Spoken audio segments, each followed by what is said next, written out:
going to move on now to some box office results.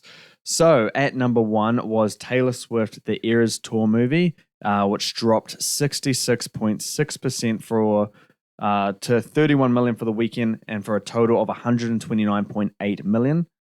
Killers of the Flower Moon debuts at number 2 with 23 million. At number 3, we got The Exorcist Believer, drops 49% to 5.6 million for the weekend, and with a total of 54.2 million. At number 4, we got Paw Patrol, The Mighty Movie, drops 35.4% to 4.45 million for a total of 56 million. And at number 5, we got the 30th anniversary of The Nightmare Before Christmas, which debuts at 4.1 million. And I know Nan's going to be happy about that because he has ordered the 4K to come to his house. I have, yes. And it does make me happy that an old movie like this, especially in claymation as well, reaches number 5 after 30 years. Top 5, yeah. Yeah, that's really good for a 30, because not many people are into that claymation sort of style film. I guess it's maybe because it's a classic is why people went and saw it. So yeah, that's great on it, and I can't wait for that 4K to come so I can watch it. Paw Patrol, how good. Oh yeah, you went here on the podcast where it was me and Kyan, and it was the box office results, and there was like a 3-way between that, The Exorcist, and something else, or I think Saw X or something, and it bit them all. And we were like laughing about it. The power of kindy kids, eh? Taylor Swift, 66% drop for 31 million. It only released during weekends, eh? Yep. Yeah. Well, it's pretty bad if you think about it. If it's just if it only opened during the weekends and had that big of a drop, goes to show that the interest is slowly starting to die out, and maybe the first 2 weeks is full of Swifties going to see it, and pretty much after that it's just going to die. Yeah, I think everyone's been scared to go see it, like outside of Taylor Swift fans.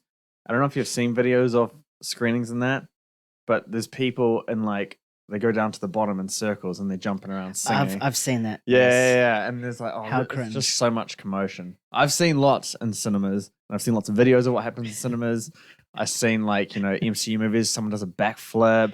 What was it? Fireworks in an Indian screening for Endgame or something like that. I think that's the best ever. That is the best. But yeah, Taylor Swift, everyone's screaming and jumping around. You're gonna go watch a movie. You're gonna avoid that one. Yeah, if someone did that in my movie, I'll throw my can of Coke at them, eh? Can of Coke? I don't know. I'll buy a can of Coke so it hurts them more. Tell them to sit down and watch a movie. Killers of the... Tie this man up in screenings. Killers of the Flower Moon with 23 million. That's not too bad for a 3.5 hour almost Martin Scorsese film. That's probably a bit more than what I thought it was going to be. So I think that's pretty good. I guess it's more of a critical sort of movie rather than a blockbuster box office sort of machine. Yeah. I mean, it's hard to attract an audience.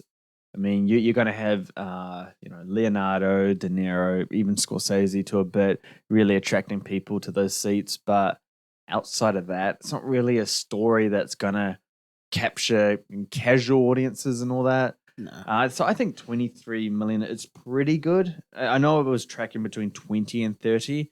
I suspected it would be more on the high end, but for 3 hours and 26 minutes, it's respectable to get that figure, even though we've seen stuff like Avatar, Endgame, Return of the King, all breaking billions of dollars, despite being over that 3 hour mark substantially.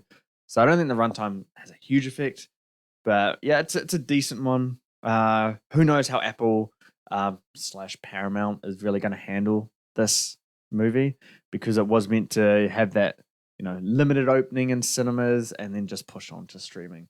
So, but Apple's apparently committed to the theatrical thing. So hopefully it's very small drops for this. But it does hurt to have Taylor Swift beating it on its opening weekend, I must say.